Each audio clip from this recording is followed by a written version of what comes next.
കേരളത്തിൽ ഇപ്പോൾ രണ്ട് തരത്തിലുള്ള ഒരു പ്രതിഭാസങ്ങൾ ഉണ്ടായിക്കൊണ്ടിരിക്കുകയാണ്. അത് ഒന്ന്, വിശ്വാസവുമായി ബന്ധപ്പെട്ടിട്ടുള്ള ബിസിനസ്സുകൾക്ക് വലിയ തോതിലുള്ള മാർക്കറ്റ് കേരളത്തിൽ ഉണ്ടായിക്കൊണ്ടിരിക്കുകയാണ്, അല്ലെങ്കിൽ അത്തരത്തിലുള്ള ഒരു വിഭാഗത്തെ കാറ്റർ ചെയ്യുന്നു.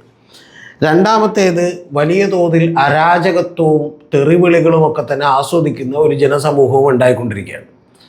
ഇത് ഇത്രയും ആമുഖമായി ഞാൻ പറയാൻ കാരണം, ഞാൻ സോഷ്യൽ മീഡിയയിൽ വളരെ യാദൃശ്ചികമായി ശ്രദ്ധിച്ച രണ്ട് പേരാണ്. ഒന്ന് വിജയ് മാധവും അതുപോലെ ദേവിക നമ്പ്യാർ. അതിന് ശേഷം ഞാൻ അവരുടെ യൂട്യൂബിലുള്ള പാട്ടുകളൊക്കെ, അവരുടെ ഫേസ്ബുക്കിലൊക്കെയുള്ള പാട്ടുകളൊക്കെ കേൾക്കാറുണ്ടായിരുന്നു. അപ്പോൾ അങ്ങനെ പാട്ടുകൾ കേട്ട് കഴിഞ്ഞപ്പോൾ വളരെ മനോഹരമായി രണ്ടുപേരും പാടിയിട്ടുള്ളതെന്ന് തോന്നിയതുകൊണ്ട് ആ പാട്ടുകളൊക്കെ കേട്ടപ്പോൾ പിന്നീട് അവരുടെ മറ്റു പല വീഡിയോകളുമൊക്കെ വീണ്ടും വീണ്ടും ഞാൻ കാണാറുണ്ടായിരുന്നു. അപ്പോൾ അവരിപ്പോൾ ഏറ്റവും വലിയൊരു വിവാദത്തിൽപ്പെട്ടിട്ടുണ്ട്. ആ വിവാദത്തിൽപ്പെട്ടത് അവരുടെ കുട്ടിക്ക് അവർ പേരിട്ടേക്കുന്നത് ഓം പരമാത്മ എന്നുള്ളതാണ്.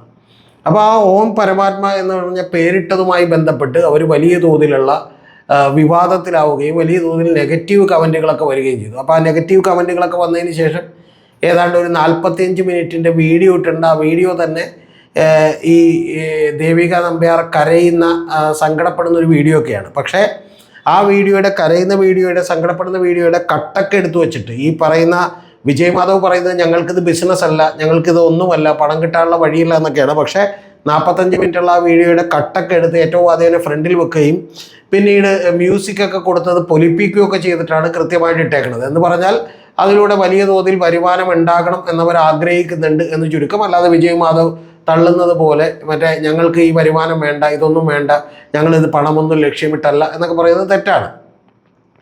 ഇതിന് ശേഷം ഇവർ വീണ്ടും അടുത്തൊരു വീഡിയോ ഇട്ടത് ഞാൻ കണ്ടു. ആ വീഡിയോ ഇട്ടതിൻ്റെ കാര്യം ഇവർ പറയുന്നത് ഞങ്ങളെല്ലാം നിർത്തുന്നു എന്ന് പറഞ്ഞാണ് വീഡിയോ ഇട്ടേക്കുന്നത്. ആ വീഡിയോക്കൊക്കെ വലിയ റീച്ചുണ്ട്. അതൊരു 10 മിനിറ്റിൻ്റെ വീഡിയോ ആണ്. എല്ലാം നിർത്തുന്നു എന്ന് പറഞ്ഞാൽ ഈ വിവാദം അവസാനിപ്പിക്കുന്നു, ഇനി മറുപടി പറയുന്നില്ല എന്നുള്ളതാണ്. പക്ഷേ ആളുകൾ വിചാരിക്കുന്നത് ഇവർ സോഷ്യൽ മീഡിയയിൽ വീഡിയോ ഇടുന്നത് നിർത്തുമെന്നുള്ളതാണല്ലോ. അപ്പോൾ അങ്ങനെയൊക്കെ തെറ്റിദ്ധരിപ്പിക്കുന്ന രീതിയിലുള്ള വീഡിയോ ഒക്കെ ഇട്ട് ഇവർ ഒരുപാട് പേരെ കാഴ്ചക്കാരെ ഉണ്ടാക്കുന്നുണ്ട്. അപ്പോൾ ഇവരുടെയൊക്കെ ബേസിക് ഒരു ഐഡിയോളജി എന്ന് പറയുന്നത്, ഇവർ പിടിക്കുന്ന ഒരു ലൈൻ എന്ന് പറയുന്നത് വിശ്വാസത്തെയും അതുപോലെ മറ്റേ കുലീനതയെയും ആഢ്യത്വത്തെയും ഒക്കെ കൂട്ടിപ്പിടിപ്പിക്കുന്ന ഒരു ചെറിയ പരിപാടികളിലൂടെയാണ്, അല്ലെങ്കിൽ അത്തരത്തിലുള്ള ആളുകളെ കാറ്റർ ചെയ്തുകൊണ്ടാണ് ഇവർ മുന്നോട്ട് പോകുന്നത്. എന്ന് പറഞ്ഞാൽ വളരെ കുലസ്ത്രീയായിട്ടുള്ളൊരു ഭാര്യ, അതുപോലെ തന്നെ വലിയ തോതിൽ ഈ പറയുന്ന പുരാതനമായിട്ടുള്ള അല്ലെങ്കിൽ വിശ്വാസപരമായിട്ടുള്ള കാര്യങ്ങളോടൊക്കെ വലിയ തോതിലുള്ള പ്രതിപത്തി പുലർത്തുന്ന ആളുകൾ എന്നുള്ള നിലക്കുള്ള ചില ആഭാസ പ്രകടനങ്ങളൊക്കെയാണ് ഇവരുടെ മുഴുവൻ വീഡിയോസിലുള്ളത്. അതിൽ ഇവരുടെ ആദ്യത്തെ കുട്ടിക്ക് പേരിട്ടേക്കുന്നത് തന്നെ ആത്മജ എന്നുള്ളതാണ്. അപ്പോൾ അത് ആത്മാവ് എന്നാൽ ജനിക്കപ്പെടുന്നവളെന്നോ എന്തോ പറഞ്ഞൊരു അർത്ഥത്തിലാണ് പേരിട്ടേക്കുന്നത്. പരമാത്മാവ് എന്ന് പറയുന്നത് ആത്മാവാണ്, ആത്മാവിൻ്റെ മുകളിലുള്ള പരമാത്മാവാണ്. അപ്പോൾ അത് നിങ്ങൾ കളിയാക്കി പറഞ്ഞാൽ നിങ്ങൾക്കതിൻ്റെ ശിക്ഷ കിട്ടും എന്നൊക്കെയാണ് നമ്മുടെ ഈ വിജയ് മാധവ് ഇരുന്ന് തള്ളുന്നത്. അപ്പോൾ ഇത്തരത്തിലുള്ള ഒരു വിശ്വാസത്തിൻ്റെ ഒരു ബിസിനസ് കേരളത്തിൽ വലിയ തോതിൽ വ്യാപകമായി കൊണ്ടിരിക്കുന്നു എന്നുള്ളതാണ്. കേരളീയർക്ക് എന്തോ കുഴപ്പം പറ്റിയിട്ടുണ്ടെന്നുള്ളതാണ്. പിന്നെ ഇവർ രണ്ടുപേരും തമ്മിലുള്ള സംഭാഷണത്തിലൊക്കെ തന്നെ വലിയ കൃത്രിമത്വമുണ്ട്. കാരണം ഈ വിജയിനെ ദേവിക വിളിക്കുന്നത് മാഷ എന്നാണ്. അപ്പോൾ ദേവിക നമ്പ്യാരെ വിളിക്കുന്നത് നായിക എന്നാണ്. എന്ന് പറഞ്ഞാൽ ഏതോ സീരിയലിൽ നായിക ആയിരുന്നതുകൊണ്ട് പിന്നീട് ഇവർ നായിക എന്നാണ് ഭർത്താവ് വിളിക്കുന്നത് എന്നൊക്കെ ഉള്ളതാണ് നമ്മൾ കാണുന്നത്. ഞങ്ങളുടെയൊക്കെ വീടിൻ്റെ അടുത്ത് പണ്ടൊരു അമ്പലത്തിലെ പ്രസിഡന്റ് ഉണ്ടായിരുന്നു. അപ്പോൾ പുള്ളിയെ തന്നെ വിളിക്കുന്നത് പ്രസിഡന്റ് എന്നാണ്. അപ്പോൾ എൻ്റെ അച്ഛൻ ഒരിക്കൽ പുള്ളിയോട് ചോദിച്ചിട്ടുണ്ട്, താനെന്താ വല്ല ഇന്ത്യൻ പ്രസിഡൻ്റാണോ, പ്രസിഡന്റ് എന്ന് പറഞ്ഞ് അഭിസംബോധന ചെയ്യാൻ. കാരണം ഇയാളെ ഫോൺ വിളിക്കുമ്പോൾ ഇയാൾ എടുത്തിട്ട് പറയുന്നത് ഞാൻ പ്രസിഡന്റ് ആണെന്നാണ്. അപ്പോൾ അത്തരത്തിലുള്ള ചില അല്പത്തരങ്ങളൊക്കെ ഇവരുടെ കയ്യിലുണ്ട് എന്നുള്ളത് വാസ്തവമാണ്.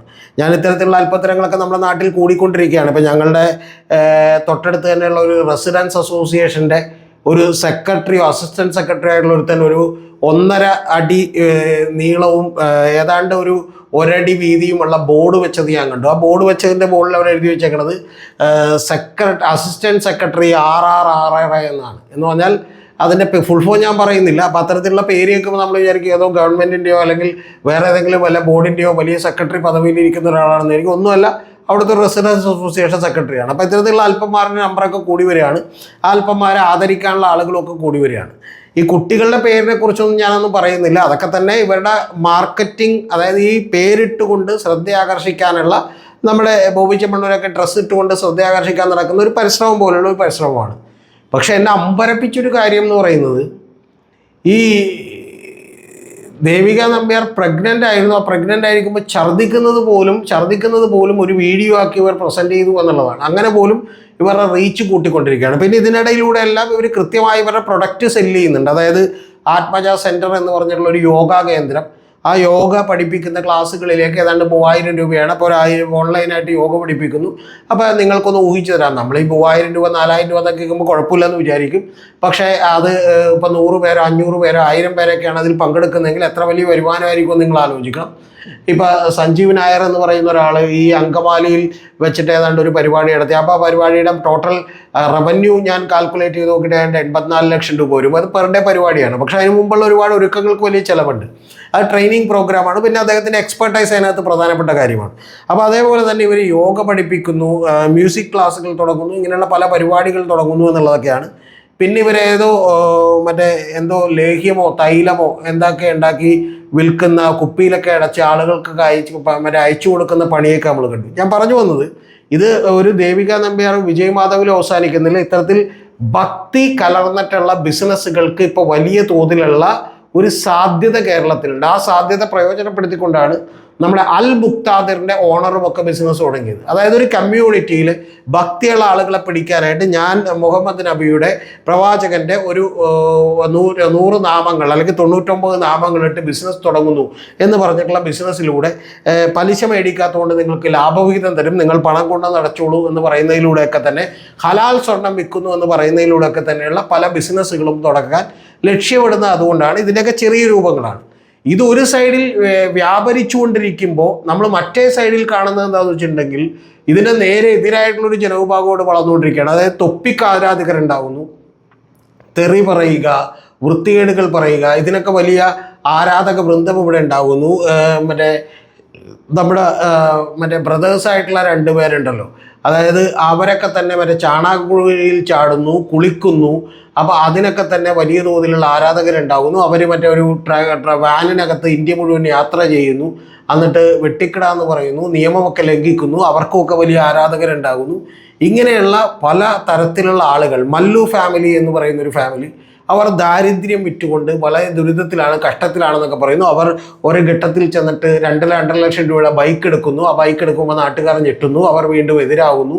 പക്ഷെ അവരുടെ ബിസിനസ് മുന്നോട്ട് കൊണ്ടുപോകുന്നു. ഇങ്ങനെ 2 സെഗ്മെൻറ്റുകളിലായി നമ്മുടെ നാട്ടിൽ ഈ പറയുന്ന ആളുകളുടെ ദൗർബല്യങ്ങളെ ചൂഷണം ചെയ്യാൻ വേണ്ടി ആളുകൾ ഇറങ്ങിയിരിക്കുകയാണ്. ആളുകൾ ഇറങ്ങിയിരിക്കുന്നതിൻ്റെ ഭാഗമായിട്ടുള്ള തന്ത്രങ്ങളിൽ ചെറിയ പാളിച്ച ഇപ്പോൾ ദേവിക നമ്പ്യാർക്കും അതുപോലെ തന്നെ വിജയ് മാധവിനും ഒക്കെ പറ്റിയിരിക്കുന്നു. പക്ഷെ അത് കുഴപ്പമില്ല, തിരിച്ചു വരാവുന്നതേ ഉള്ളൂ.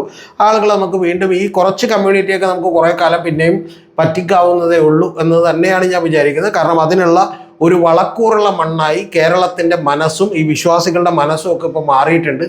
അപ്പോൾ അതുകൊണ്ട് നമ്മൾ പലതരത്തിലുള്ള ഇത്തരത്തിലുള്ള ആളുകളെ കണ്ടുകൊണ്ടിരിക്കുകയാണ്. അതിന് വലിയ തോതിലുള്ള സാധ്യതകളുണ്ട്.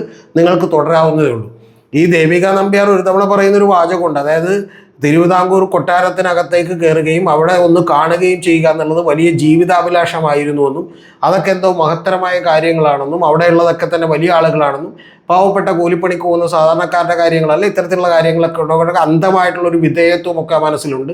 അപ്പോൾ അത്തരത്തിലുള്ള കാര്യം തന്നെയാണ് ഏതാണ്ട് സുരേഷ് ഗോപിയുടെ ഒരു അനുയായിയാണ് ഈ വിജയ് മാധവ്.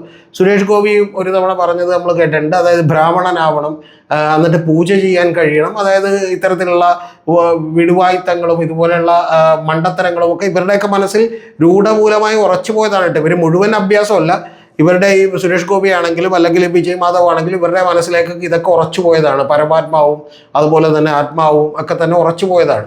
അപ്പോൾ ഇത്തരത്തിലുള്ള ചിന്തകൾക്കെല്ലാം തന്നെ പക്ഷേ വലിയൊരു ബിസിനസ് സാധ്യതകൾ കണ്ടെത്താൻ നമ്മുടെ നാട്ടിൽ കഴിയുന്നു എന്നുള്ളത് എന്നെ അത്ഭുതപ്പെടുന്ന ഒരു കാര്യമാണ്. ഇപ്പോൾ സോഷ്യൽ മീഡിയയിലൊക്കെ വലിയ വിവാദമായിരുന്നു ഈ പറയുന്ന ഈ പേരിട്ടത്. അതൊരു കുട്ടിയായതുകൊണ്ട് ഞാൻ അതിനൊന്നും പറയുന്നില്ല. അതുപോലെ ആത്മജ എന്ന് പേരിട്ടതിനും കുഴപ്പമൊന്നുമില്ല. പക്ഷേ ഇതൊക്കെ തന്നെ നമ്മുടെ ഈ സോഷ്യൽ മീഡിയയിൽ റീച്ച് കിട്ടാനും ആളുകളെ കയ്യിലെടുക്കാനും അതുവഴി തങ്ങൾക്കൊരു 1-2 ലക്ഷം രൂപയൊക്കെ മാസം വരുമാനം കിട്ടാനും ഒക്കെയുള്ള വലിയ സംഭവമായി മാറുന്നു. പിന്നെ ഇവർ വലിയ തോതിൽ കുലീനായ ഒരു ഭാര്യയെ അഭിനയിക്കുന്നു. ആ ഭാര്യയെ അഭിനയിക്കുമ്പോൾ ഞാൻ വളരെ സംതൃപ്തയായിട്ടുള്ള സ്ത്രീയാണ്, എനിക്കെല്ലാം മികച്ചതാണ് കിട്ടിയിരിക്കുന്നത്, വളരെ നല്ല ആളുകളെയാണ് കിട്ടിയിരിക്കുന്നത് എന്നൊക്കെയുള്ള തരത്തിലുള്ള വലിയ തോതിലുള്ള അഭിനയം ഇവർ വീഡിയോയ്ക്ക് മുമ്പിലൊക്കെ കാഴ്ചവെക്കുന്നു. നമ്മുടെ നാട്ടിലെ കുറേ ആളുകൾ ഈ 15 മിനിറ്റും 20 മിനിറ്റും 25 മിനിറ്റും ഒക്കെയുള്ള വീഡിയോ കണ്ടിട്ട് ഇവരുടെയൊക്കെ ജീവിതം ഇങ്ങനെ തന്നെയായിരിക്കും, ഇങ്ങനെയൊക്കെ ഒന്ന് ജീവിക്കാൻ കഴിഞ്ഞെങ്കിൽ എന്ന് പറഞ്ഞ് ആഗ്രഹിക്കുകയും കൊതിക്കുകയൊക്കെ ചെയ്യുന്ന വിഡ്ഢികൾ നേരത്തെ ഉണ്ടാവുന്നു. ഇതിൻ്റെ ഒരു നേരെ വലിയ രൂപമാണ് സിനിമകൾ കാണിക്കുന്നതെങ്കിൽ അതിൻ്റെ ചെറിയ രൂപങ്ങൾ ഇത്തരത്തിലുള്ള സംഭവങ്ങളിലുമൊക്കെ ഉണ്ടാവുന്നു. ഇതിൻ്റെ ഏതാണ്ട് കുറച്ചുകൂടി കൂടിയൊരു പതിപ്പാണ് നമ്മുടെ അൽ മുക്താദിറുമൊക്കെ ഉദ്ദേശിച്ചത്. രണ്ടുപേരുടെയും തന്ത്രങ്ങൾ ഒന്ന് തന്നെയാണ്. പക്ഷെ ആ തന്ത്രങ്ങൾ കൂടുതൽ ആളുകളിലേക്ക് റീച്ച് ചെയ്യിക്കുന്നതിനും കൂടുതൽ പണം ഉണ്ടാക്കുന്നതിനുമൊക്കെ അൽ മുക്താദിർ വിജയിച്ചു എന്നുള്ളതേ ഉള്ളൂ. അപ്പോൾ അത്തരത്തിലുള്ള തന്ത്രങ്ങൾക്കും വിജയങ്ങൾക്കുമൊക്കെ സാധ്യതകളുണ്ട് എന്നുള്ളതാണ് നമ്മുടെ ഒരു ആൾ സമാധിയായതിലൂടെ പോലും തെളിയുന്നത്. അപ്പോൾ അത്തരത്തിൽ സമാധിയായി തുടങ്ങുന്ന ഒരു സ്റ്റാർട്ടപ്പ് പിന്നീട് വലിയ വരുമാന മാർഗമാകാവുന്ന, മക്കൾക്ക് വരുമാന മാർഗമാകുന്ന സ്റ്റാർട്ടപ്പാണ് എന്ന് തിരിച്ചറിയാനുള്ള സാധ്യതകൾ പോലെയുള്ള വൻ നൂതനമായിട്ടുള്ള ബിസിനസ്സുകൾക്ക് കേരളത്തിൽ ഇനി വഴിയൊരുങ്ങും എന്ന് തന്നെയാണ് ഞാൻ വിചാരിക്കുന്നത്. ഈ രണ്ട് തരത്തിലുള്ള ബിസിനസ്സുകൾക്കും കേരളത്തിൽ വലിയ സാധ്യതകളുണ്ട്. രണ്ട് തരത്തിലുമുള്ള ആളുകൾ സൃഷ്ടിക്കപ്പെട്ടുകൊണ്ടേയിരിക്കുന്നു. ഇതിനിടയിൽ ജീവിച്ചു പോകുന്ന മഹാഭൂരിപക്ഷം വരുന്ന സാധാരണക്കാരായിട്ടുള്ള ആളുകൾ അവർ കുറച്ചുകൂടി മര്യാദയ്ക്ക് ജീവിക്കുന്നവരാണ്. പക്ഷെ ഇത്തരത്തിൽ വലിയ തോതിലുള്ള ഒരു വിഭാഗങ്ങൾ നമ്മുടെ നാട്ടിൽ ഉണ്ടായിക്കൊണ്ടേയിരിക്കുന്നു എന്നുള്ളതാണ് ഏറ്റവും പ്രധാനപ്പെട്ട കാര്യം.